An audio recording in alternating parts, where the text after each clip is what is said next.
guys, it's Jackie with Intoxicating Arts, and today we have the August Simon Says Stamp card kit, and I'm just going to unbox it real quick here with you. We have a vented star die, so this die only cuts out little slots in the paper, which is pretty fun.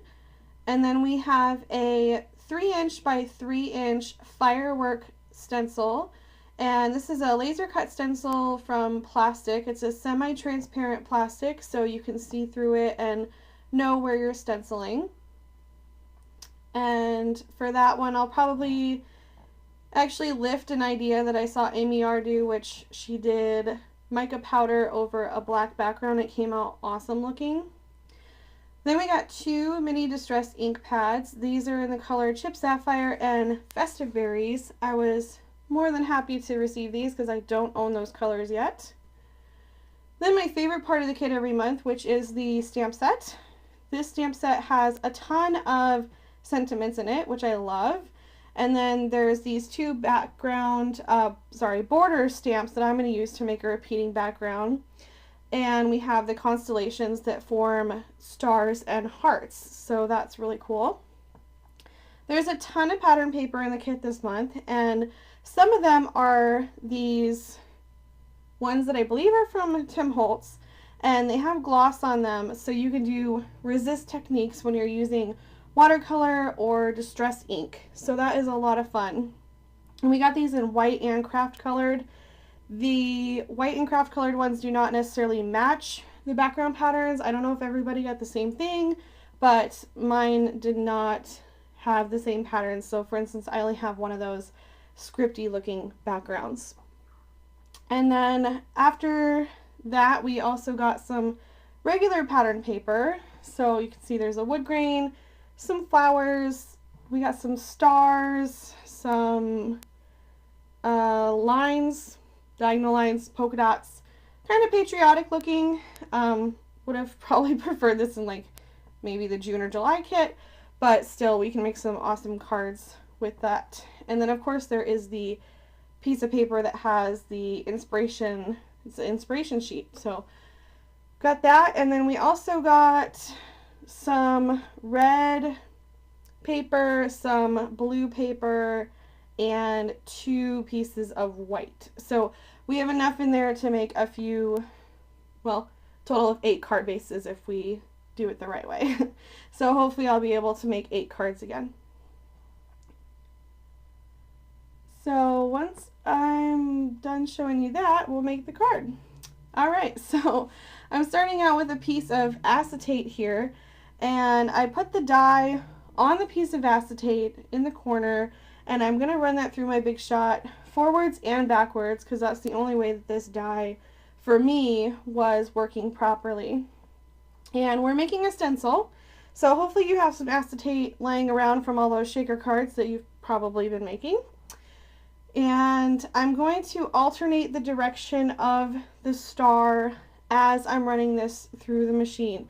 And I just think that makes the stencil a little bit more interesting, and yeah, I just think it looks a little better when you alternate it and have some horizontal, some vertical, and some diagonal. So just kind of space it out on there and make sure to get them all the way across the acetate. It's 6 inches wide by, I think, 8.5 inches long maybe. I just wanted to make sure it was oversized and it would definitely cover up an entire card base if I wanted it to. Once I had my stencil done, I took one of those pieces of paper that has you can do the resist on, and I cut it down to 3 inches, and I'm using the one that has the script on it because I thought that one would be fun for this card. And then I just taped my stencil over that, and then I grabbed the Festive Berries ink that was included in the kit. I'm inking up a sponge dauber, and then I will put that through my stencil to put the ink down, and you'll start to see the resist technique work its magic.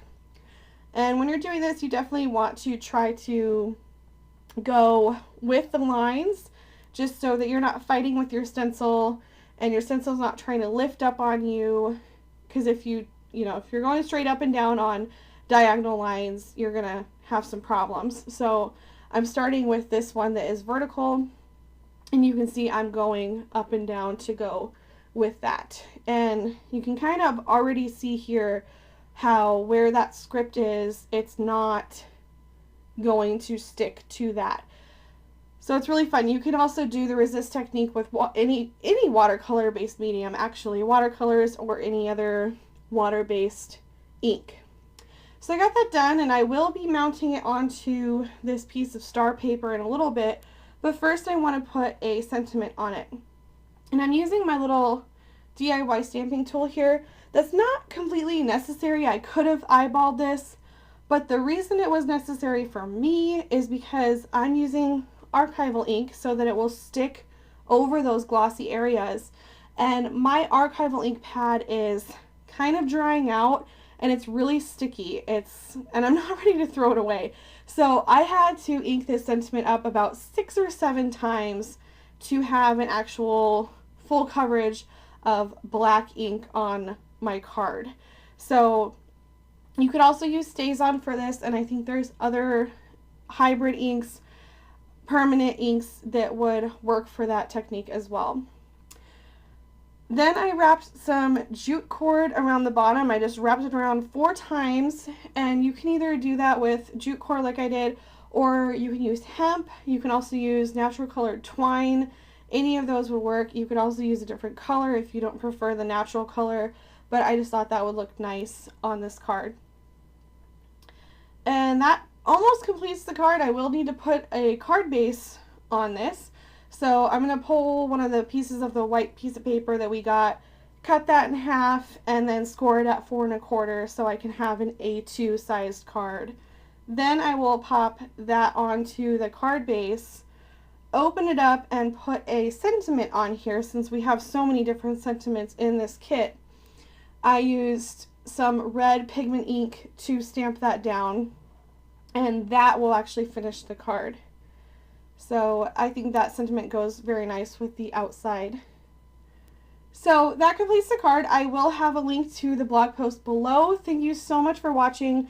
I may not get videos up as quickly as normal since I am in my last 4 weeks of pregnancy, and it's getting a little hard for me to do voiceovers and get the videos done. So thank you so much for hanging in there with me, and I'll see you soon. Bye!